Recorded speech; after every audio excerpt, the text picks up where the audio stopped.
Welcome, everyone, to the Firing the Man podcast. On today's episode, we are joined by Hai Mag, the co-founder and CEO of Eva.Guru. Eva provides an AI-powered repricing, restocking, and reimbursement platform for Amazon sellers. Prior to co-founding Eva, Hai was involved in several entrepreneurial ventures in the e-commerce space, including a tech investor for Einstein Ventures, an advisor for AlgoPix, as well as spending 15 years in the consulting space for companies like Oracle, IBM, and Accenture. We are very excited to have Hai on the show. I will also add that Ken and I have been using this software for about a month now, and if there is such a thing as a love story between a business owner and a software, I think we may have found our Cinderella. Welcome to the show, Hai. Hey, thank you for having me, David and Ken. So thank you. Absolutely. So to start things off, can you tell us a little bit about yourself and your path that led you to founding Eva.Guru? Absolutely. So you already told about myself, but if I, just go back like 4 years ago, I was the vice president of Oracle, running more than $1 billion of sales business. And at the time, I was thinking, hey, it's the right time with my retail, experience, and with my corporate experience. I wanted to do something new and from scratch. I met with my co-founder at the time, Barry, and he was running an Amazon business for like 7, 8 years. And we come together. We try to find out like what's missing, or how we can add value to the brands on Amazon. And that's where we started with Eva. And the kind of initial idea was, there are these three domains in the Amazon space that we kind of simplified it to inventory management, advertising management, and pricing and promotion management. And when somebody just focuses on one, the others are also correlated. Like all these decisions are correlated, and focusing on one doesn't solve the kind of the problem, which is always the maximizing the profits. And that's how we started. Like, how can we create a platform which can create decisions based on both inventory, advertising, and pricing at the same time? Awesome. So it sounds like there's three core focuses, and they almost all feed off of each other to make intelligent decisions, correct? Absolutely. So I'm also a computer engineer, like my co-founder, and somehow our company is like full of computer engineers and AI guys and everybody. Which sometimes it's good, sometimes not that good, like to understand the business. But we always look at the data, right? Like we have billions of data points now on Eva, like because we are running Eva in the US marketplace for thousands of sellers, but also in UK, EU, Middle East, Asia Pac. So with all these millions, billions of data points, we are just seeing that correlation of inventory, advertising, and pricing, and how these are impacting each other. Awesome. So Hi, why is price testing important for private label brands, especially nowadays? Yeah, I mean, when you said nowadays, that's also a very interesting time we are in, because probably we hit the record inflation rates in the US, history.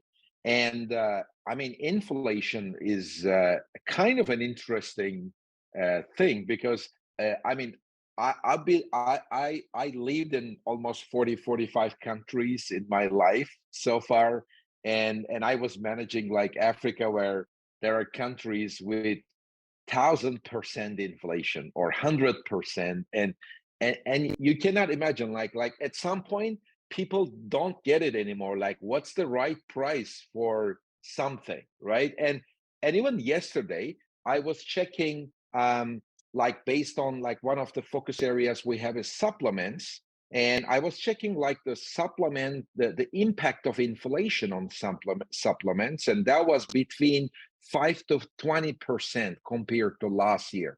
So How come any consumer even knows like what's the right price? Like they don't know. And on the other side, even for the Amazon sellers, it was already difficult. Why? Because container prices are dynamic, right? I mean, starting from even that point, right? During the last year, the fluctuations, and now it's going down. And the cost of the manufacturing costs are changing almost every month. And Amazon FBA costs are changing so much because like we need to have like controls with FBA. And believe me, 4 years ago when we started, we thought if we can update the FBA fees every 3 months, we would be it would be enough, because the changes should happen like every 6 months or so.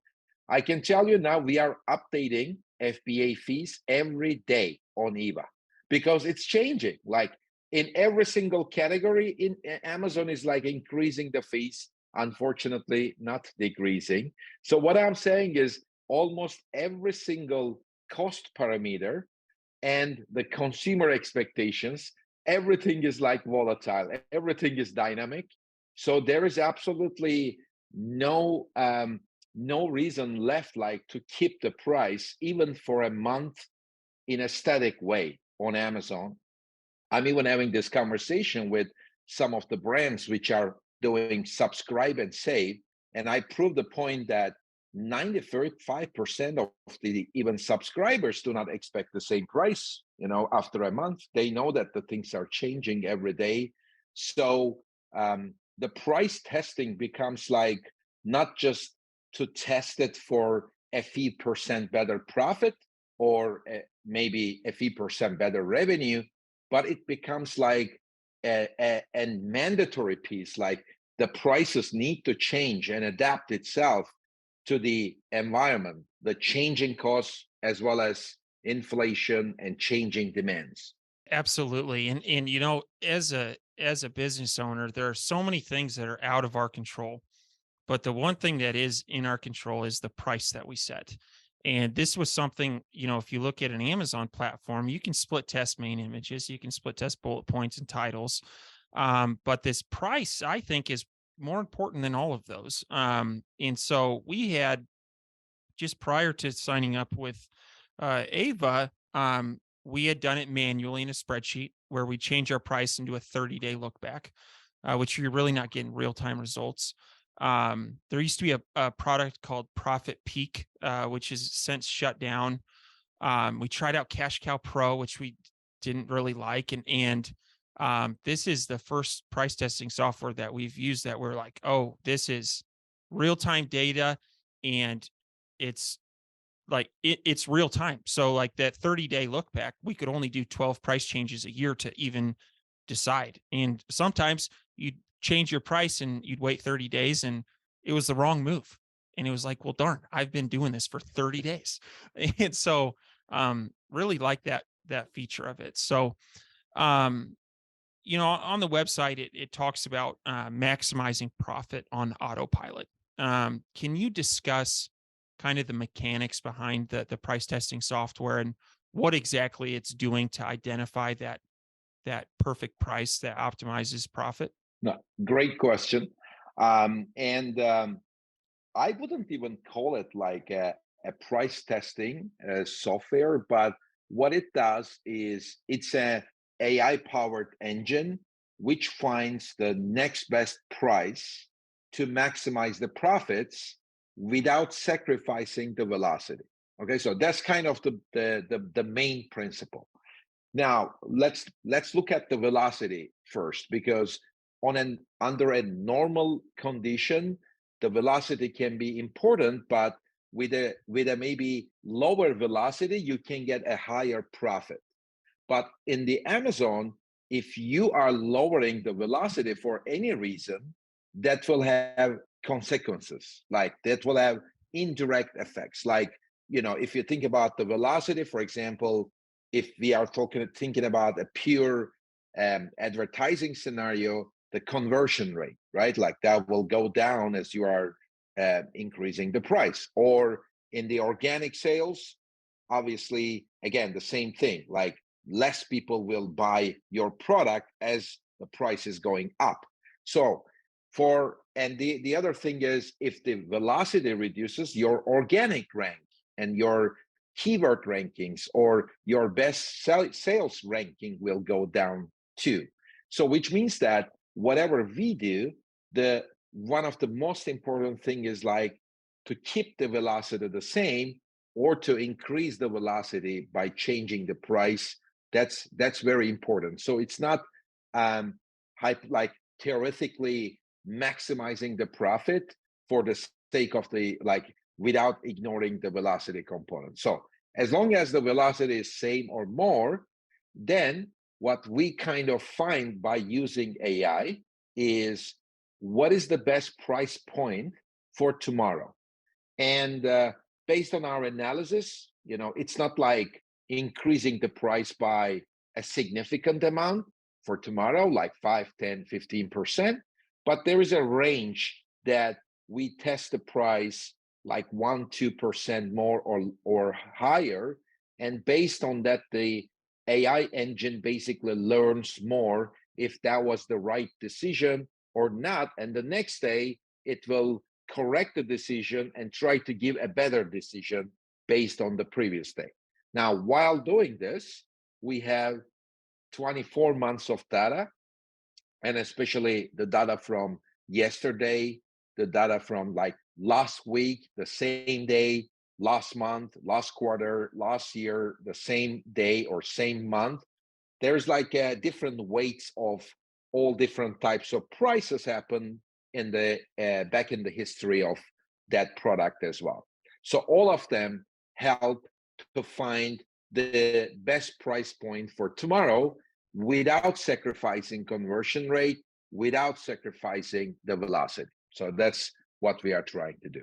Ava has got it's an entire suite of software, and so David and I in our portfolio companies, we're testing out the the pricing profit module of this software, and that's what we're really doing a deep dive here today.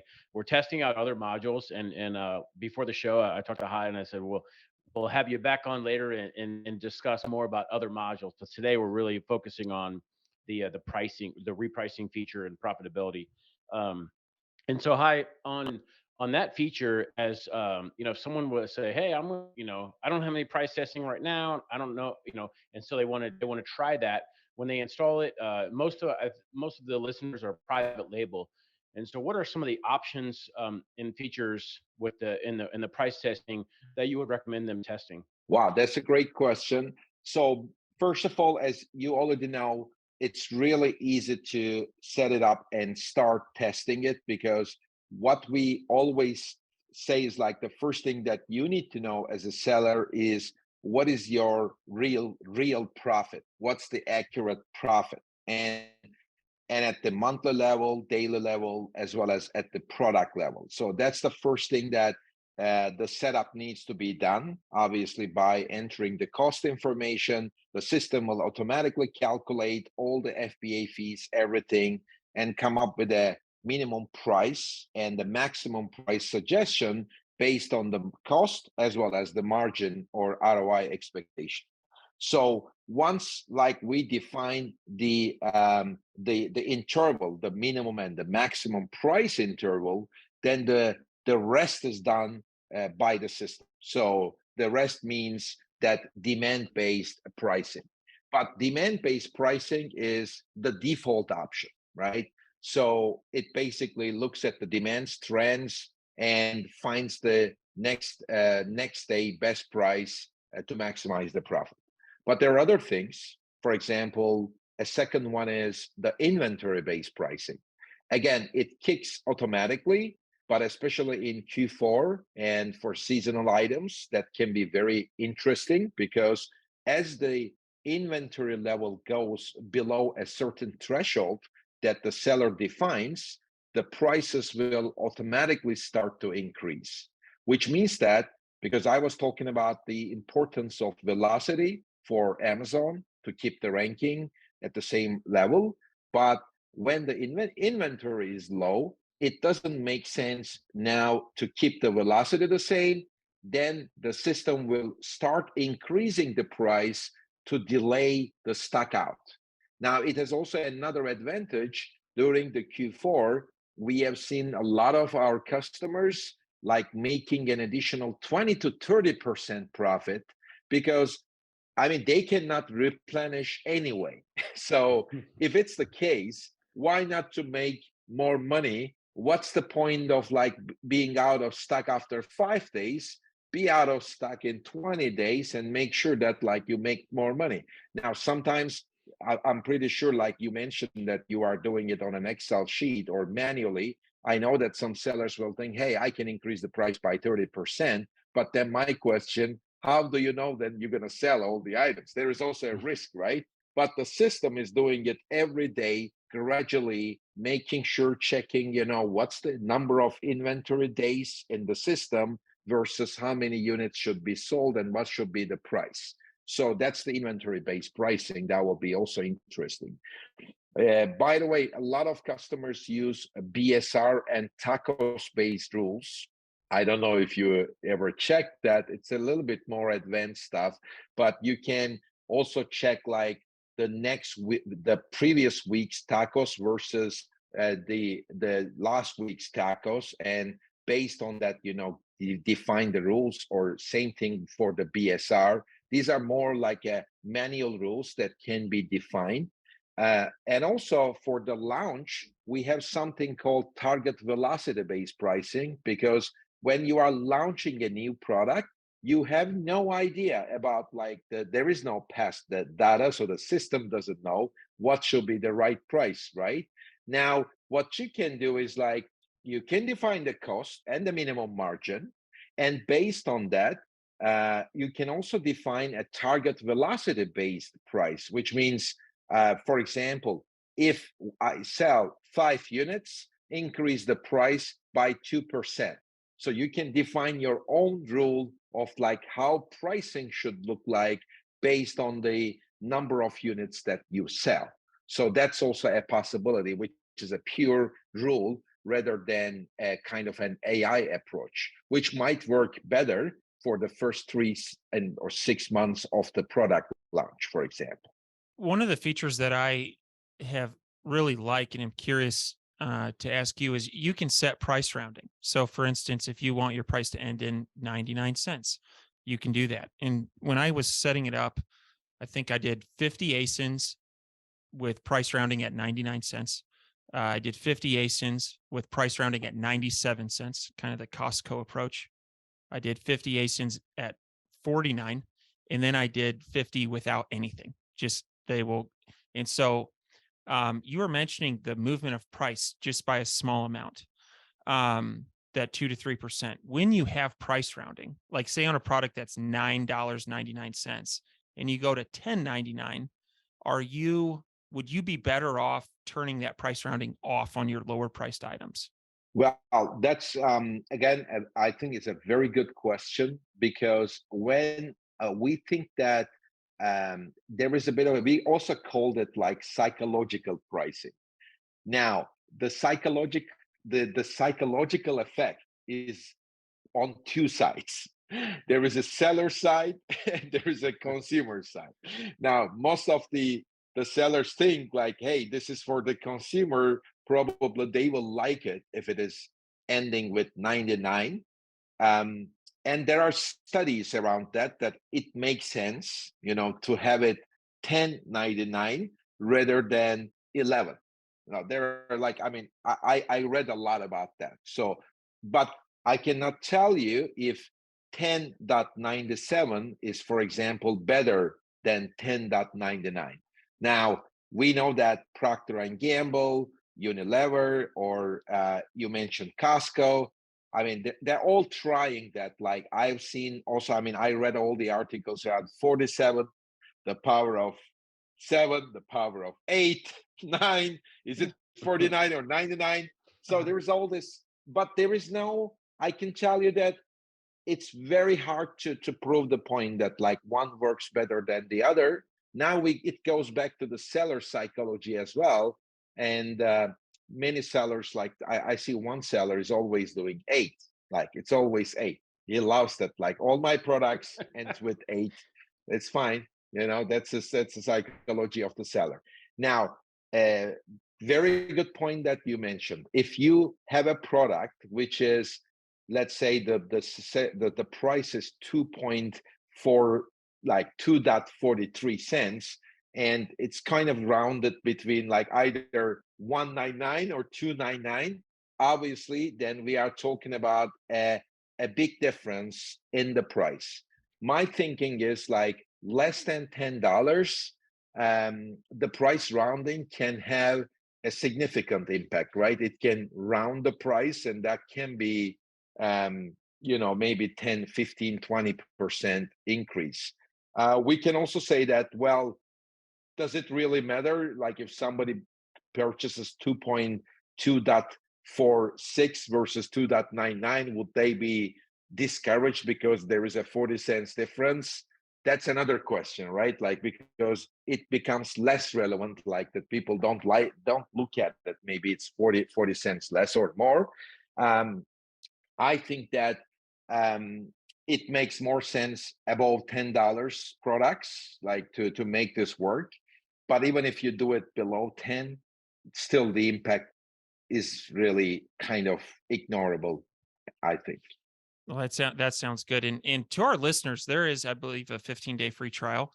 You got to check this out. It's I, as a recovering CPA, have fallen in love with it and am excited to continue to use it and you know, give an answer to when we split tested it. Here was our results, and we'll be sharing that in the months ahead. So I'd mentioned spreadsheet models. That's how we were kind of previously doing this. And in the past, we had a tough time because as the price increases, your conversion rate generally will go down, making your PPC more expensive.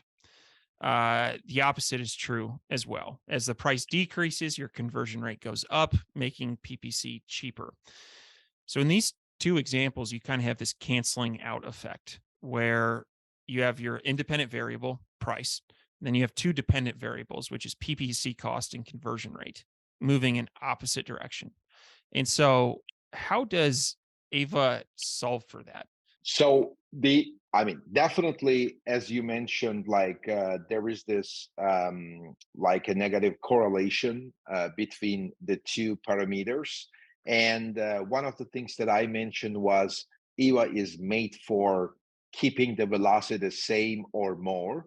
And conversion rate is also something that we'll look at, but obviously there is another factor there. There is organic sales as well, besides the advertising sales. So we look at the conversion rate, but the most important parameter for us is the velocity.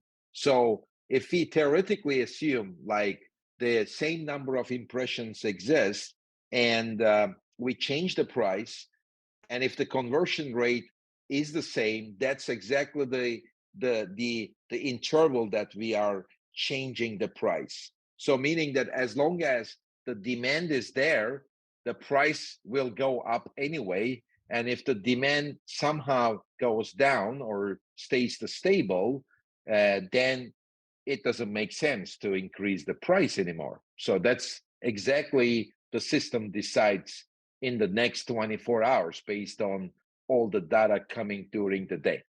So that's how like we are, and that's why a lot of like data, like a Vera, how should I say, like, or if the data is only based on, or the decisions are only based on the historical results, that's where there will be a problem with the next decision, because it may create a reduction on the conversion rate. But what we are looking at is the real-time data as well.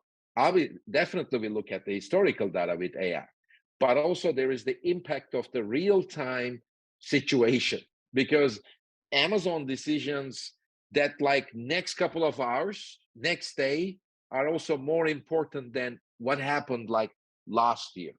So that's kind of like what we are looking at it as a kind of a design principle to make sure that if the conversion rate is going down, hey, do not increase the price anymore. That makes no sense, from our side.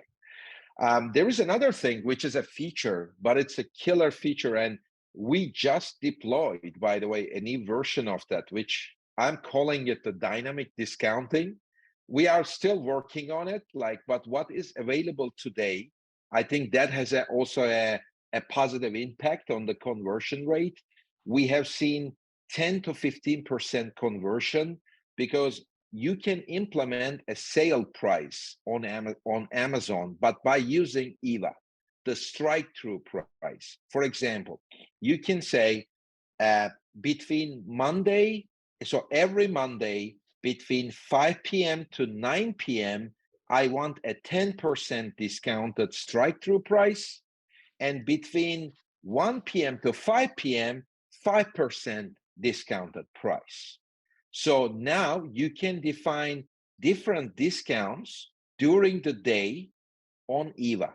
It's a killer. I tell you, please try that, because it was not available like 3-4 weeks ago in this way. Right now, it's a kind of a recurrent discount. So you can define it like every Monday, rush hour, 10% discount, strike-through price. Because when you have a strike-through price, we see the conversion rate increasing by 10-15%. Can be really significant to use that strike through. Even if you make 3% discount, still people look at it, hey, it's better.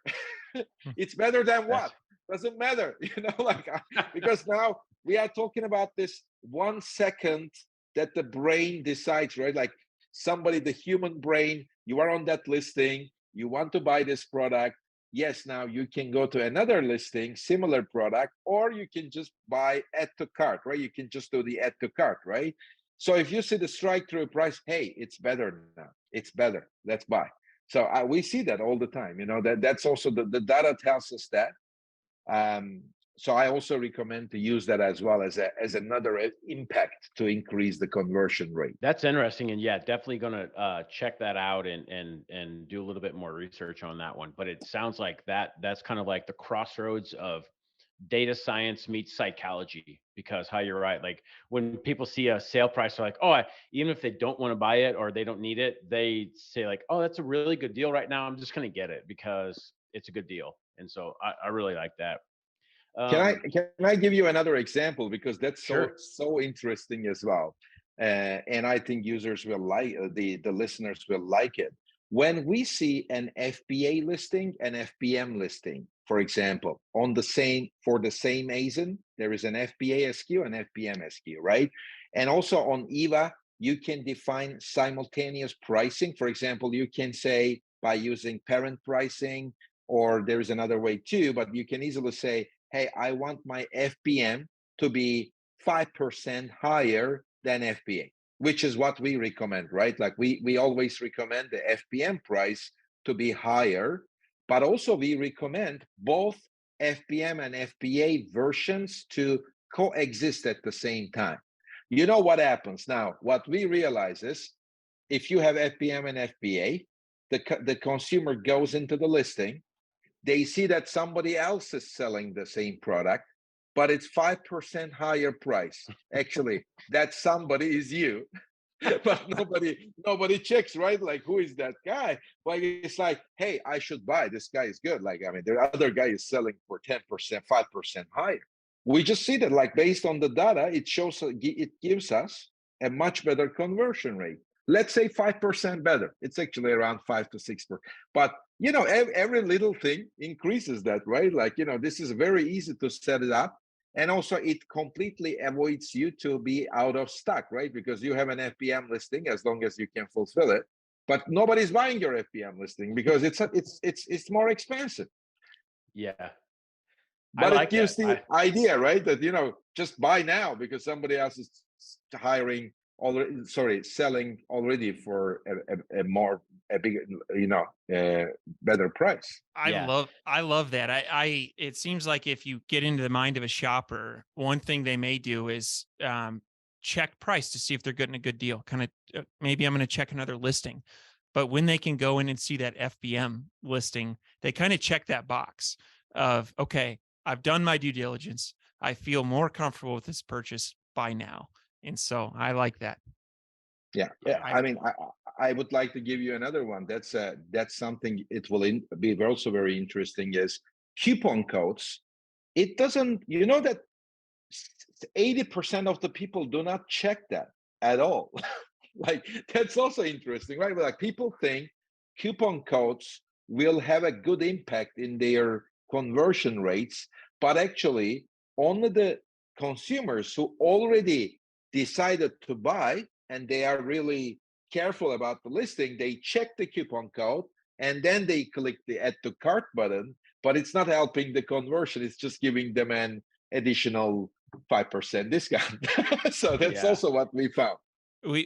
So to kind of we have a program in place to avoid long-term storage fees. So as we're approaching like that 9-month mark, we had previously been using coupons. And what we found was every time they're clipped, you're charged. Whether they're used or not, doesn't matter. When they're clipped, you get charged. And so we have actually we still have that program in place, but we are also using Ava to like significantly decrease the price. And so we're going to test those two against each other. Um, but you're right. Yeah, I never look for coupon codes until I've made up my mind that I'm buying. And so I like that. I'm loving this. Do you have any more? Any more of these? Well, you mentioned that I mean, there is a way of like liquidating the stock on Eva as well. So you can easily say, hey, I want to sell 5 units a day, and if I'm not selling five, reduce the price by 3%. So it's kind of the default is the AI version, right? The demand based, inventory based. It's all working automatically, but then you can define your own rules, like either to increase the price during the launch, but also you can define the liquidation, or maybe you are overstocked and you want to sell more, and you can also define that rules too. So that all kind of helps. For example, in the future, what we want is, besides dynamic pricing, by the way, that's a secret thing, but anyway, nobody's listening us. We want to build the dynamic discounting, in a complete like dynamic discount, like keep the price the same, but just play with the discount all the time. For example, that Yeah. might be also a very interesting. That's what we are progressing with that discounting module, the strike through pricing, because it's very very successful so far wherever we implemented it with our customers. Yeah. Yeah. And not to tell you how to run your business, but if you could somehow work in avoiding long-term storage fees into that, that would be a dream come true, because we have a lot of instances where we would be better off taking our inventory and lighting it on fire Right. than have getting hit with long-term storage fees. And they're sneaky. They're sneaky. They sneak up on you, and all of a sudden your payout is $5,000 less, and you're like, "What the hell happened this month?" So, yeah. Anyway, so go ahead, Ken. Yeah, yeah. No, that's a really good point that David made, and I think Amazon just last month they announced they implemented a new like 9-month storage fee, and so it used to be like it would go up at like 6 months a little bit or something, and then it would wait till like 12 months, and then it would go way up. Now they put it at 9 months just to get more revenue, and so yeah, we've got like internal programs that we're trying to get rid of inventory as it ages. But yeah, getting this built into there would be really helpful. Um, I really like the and the strike through pricing. I think that like what you just mentioned, how I know your team's probably testing these now, but like building that into the strike through pricing, and then finding out what that is to increase that conversion rate, and then cooking that for a while, and then kind of tweaking that. Like I'm excited to get in and mess around with that. But my question is, uh, and so if someone who has not used your software yet, and they're, as we're going into like a really lean times, I think for the next 12 to 18 months, we talked about inflation, we talked about all these things where, Amazon sellers, we're looking for more profit. We're looking for net profit, right? And so, let's say someone loads up Ava and goes to AI based and say, hey, I want the demand based pricing set, and kind of learn the products. Ava, downloads the reports, gets all the historical data, and starts learning about this product. How long before the software really finds the price what that's max, that maximizes profit? Is it like 7 days, 30 days, or does it just just continuously incrementally get better over time? How can you explain like that process and how long that takes? Sure. So, I mean, as you know, a new seller, like a new Eva user, like connects the store, the first thing that we do is like we take 24 months of revenue, the sales data from Amazon, and at least 3 months of the advertising data, which is what is available on the Amazon side. So the data is already more than enough. Like as soon as like we have that the full 24 months and all the settlements and everything, and typically it takes a couple of days, but normally the user can start using the system after 6 to 8 hours. But in a couple of days we already have all the data, and the decisions are big, like made by Eva right away, and these are the kind of the right decisions anyway.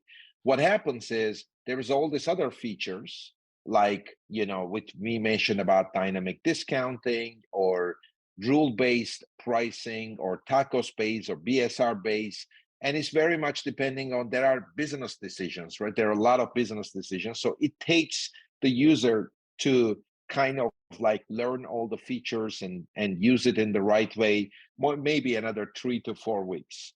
But then, the rest will be done by Eva, and the price will be always optimized based on all the parameters, not just the cost, but also the context parameters as well. So I think that's, and when we started Eva, right, like I mentioned about advertising, inventory, and pricing correlations. So Eva is not only about pricing management, obviously, but there is at least there is 3 other ways that Eva can be used to maximize the profits. One is that we talked about a little bit before the show, the reimbursements. So we do the recovery at a 13% success rate on 26 different categories. And we believe that we are now we mastered the whole reimbursement thing, and in a great way that we can provide at least a 50% cheaper service than the market, but also it's much better. So that's another way of maximizing the profits. We are able to create replenishment forecasting by Eva in a couple of seconds. We are improving that all the time, but that helps to reduce the time to work on this replenishments by 90%, if not 100. And that's also very valuable to reduce, like the staffing costs. You mentioned, for example, long-term storage. We also kind of deliver inventory age reports. We always show what's going on with the long-term storage. It's also my nightmares when I was like, like running our own business. Like we got an invoice at some point, and there is another thing. Eva is also a 3PL provider. We have more than 120,000 square feet of space in Houston, as well as in LA, in California. And because we are a 3PL provider, I can tell you easily that the nightmare of the warehouse guys is the storage, because storage is expensive and you cannot charge a lot. And the way that Amazon is trying to build this FBA is like, things come in and things get sold, right? Like the expectation is it's not stored that much. Actually, it is stored now a lot, because we cannot say that the Amazon FBA is the most efficient and profitable business, right? Probably Amazon is even losing money and compensating it with advertising.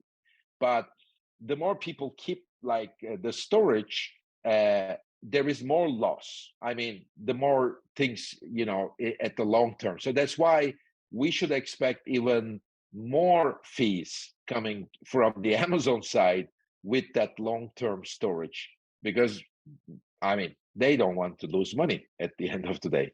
But right, that's where you lose money by keeping the customers' stuff in your warehouse and doing nothing but just paying, I don't know, $20 per pallet or something like that doesn't help really.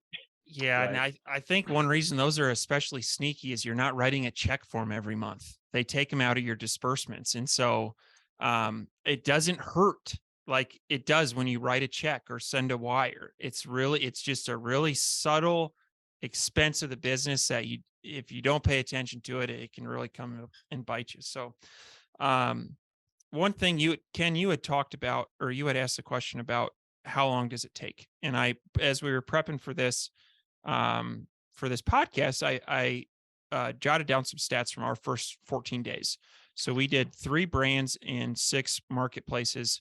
Um, 3 of those 6 marketplaces saw a double-digit increase in profitability. 2 of the 6 saw single digit increase in profitability.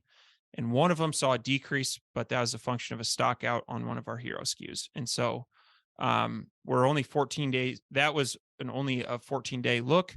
We'll definitely be talking about it on the podcast a lot more, but like to the listeners, if you listen to the Firing Man podcast a lot, you know I'm a profit margin junkie, and I'm really liking this so far. So Ken, anything else you want to chat about before we jump into the lightning round? No, I'm good. Hi, any highlights of the software that we didn't cover that you want to hit on before we go into the fire round?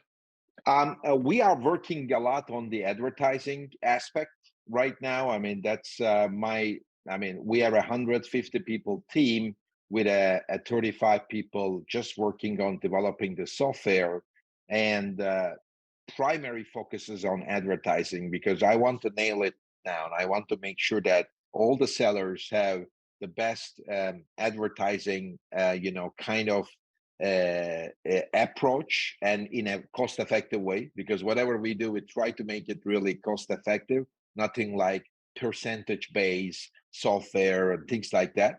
And right now, for example, from Eva, you're able to see for any product what's the inventory and what's the impressions, conversions, and the campaigns related with that product, which means that you can have decisions, or you can have inventory based advertising decisions, like if the inventory is inbound, or it's there is a very low stock, then probably you can reduce your campaign budgets because it doesn't make sense to spend too much money. Just by doing that, we have seen like 5 to 10% increase in ACOS. A lot of, because none of this automation software is really inventory aware, or most of the VAs or PPC specialists, there is a way of checking it, of course, but it's like too much work, like nobody's doing it. Now, putting it all in the same dashboard, I mean, it becomes super easy just to check all the inventory and at the same time check the campaigns and do the job. So this is one of the things that we did, but there will be more coming with the advertising stuff as well. Yeah, that's awesome. And I, yeah, definitely agree. Like the more, the more modules you can plug in and be like a cohesive environment monitoring everything, it's more intelligent decisions in the business. So that's really awesome. Well, cool. Hi, are you ready for our fire round? Right. I don't know. What's a fire round? You're going to find out. Yeah. All right. Okay. we, Then I'm we've ready. got we've got a series of 4 questions that we ask all of our guests. Okay. And they're very easy. Okay. What is your favorite book? Okay, like I mean, they're like it's very interesting. I never thought about, like I'm a big fan. I read all the books now. You're like asking me which son you like the most. That's why I'm thinking, which of my Okay. son? Well, which one is the book? Like the so maybe I can say like the one of the things that I'm really impressed is the Capital by Thomas Piketty. I think the way that it's the capital in the 21st century, and the way that the money is flowing in the world, and the rules of the capital, which is almost like an extension of what Marx, the philosopher, like kind of his novel, which is like very much known as the Capital or Das Kapital. in German, and this is like a newer version of the 21st century version, which I really like in the business, to understand, the importance of money and how the capital works in the world. What are your hobbies? So as I'm in San Diego, one of the big things that I do is surfing. So I love it very much, as well as hiking and spending time with the kids. Very cool. What is one thing that you do not miss about working for the man? I am not missing to have a boss, right? It's better not to have one, Yeah. for sure. Awesome. I love that answer. All right, last one. What do you think sets apart successful e-commerce entrepreneurs from those who give up, fail, or never get started? The ones who are successful sooner or later, I believe, the ones that have the grit, the long term, the resilience and the grit, and if they work hard, I mean, there is absolutely no reason not to be successful. So I think, for an entrepreneur, like they always ask me, I mean, as Eva is also a startup, a SaaS startup, software as a service, when do you think it will fail? Well, it will fail at the time I give up, right? So it is really important not to give up. It's also important to know when to quit. Yeah, absolutely. I want to thank you for being a guest on the Firing Demand podcast. We're going to post links to Eva.Guru in the show notes, and definitely looking forward to staying on touch. Absolutely. Thank you for having me. Thank you.